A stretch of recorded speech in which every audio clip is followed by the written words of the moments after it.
Eating with a knife is great, but sometimes it is impossible to eat food with this utensil. If only there was another utensil to eat food with.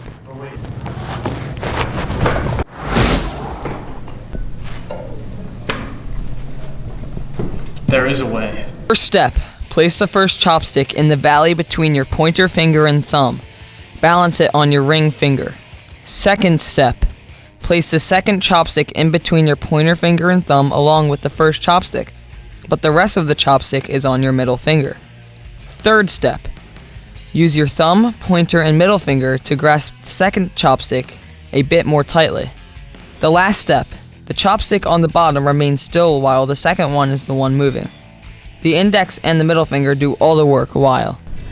Wow, thank you so much. Now I don't need to eat donuts with a knife.